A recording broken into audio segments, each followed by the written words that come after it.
My name is Mark Tippett, and along with my brother, Jeff Hansen, we have developed and designed and built and is operational the Hydromaya Rio Grande Hydroelectric Project.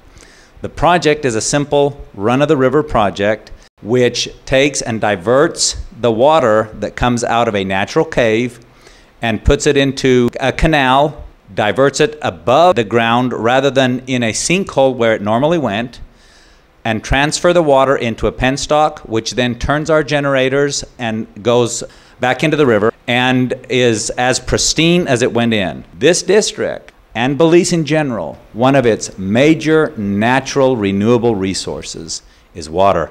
The same amount of water quality and quantity that is above the project at all times is the same amount of water that runs below the project. It is not stored for future use. It is not tampered with in any way other than to use the natural drop and the flow to turn turbines, which in turn turn the generators and generate electricity. These are the type of systems that we prefer to develop, and they are the most environmental friendly type of generating electricity that we or anyone that I know of knows of to date. Allow me to slow it down a little so we could understand a little more about how things work. You see, the water comes out of this cave opening and it ponds up a little, but it's always escaping through this thing they call a crib, which is rocks encased in timber. So the water keeps feeding the river, as you can see. Now the water that lingers here is allowed to escape through a drain pipe that carries the water downhill to the beginning of this canal. The canal is pretty long, and it ends up at this ravine. The water would go rushing down the ravine, but they've built a concrete wall that prevents that. There's a lot of water behind that wall, and the only way out is through this huge pipe. And incidentally, that ravine is very steep, so the water is going to pick up a lot of speed, kind of like a huge water slide. What you're seeing is a device that is used to monitor the water level here inside of this canal. It does this so that it can make adjustments to the turbine, so during times of drought, when the water level is much less, the turbines can maintain the necessary RPMs. You really get a feeling for this project from the air. Thanks to Astrum helicopters, we got a bird's eye view of the lay of the land, and it was beautiful.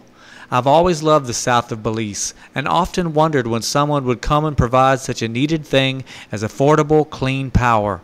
Now, back to this huge pipe that is the only way out for all that water. The weight of the water against the concrete wall is enough to stagger the mind, but multiply that by the huge downhill run through the pipe, and it's easy to understand why this project generates enough electricity for an area twice the size of the Toledo district. Using the weight of the water and the steep slope is brilliant. Such a simple idea, yet so effective. When we went down into the powerhouse, the roar of the turbines were deafening. These guys don't fool around.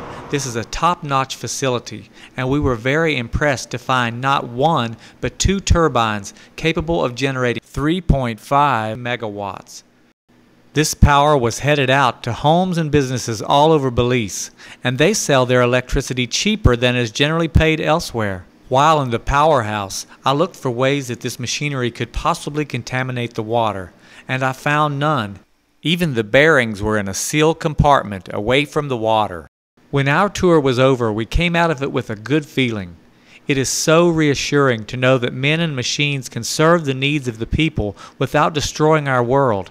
Thank you, Mark and Jeff, for being concerned with our environment while accomplishing just what we needed: more power for a changing world.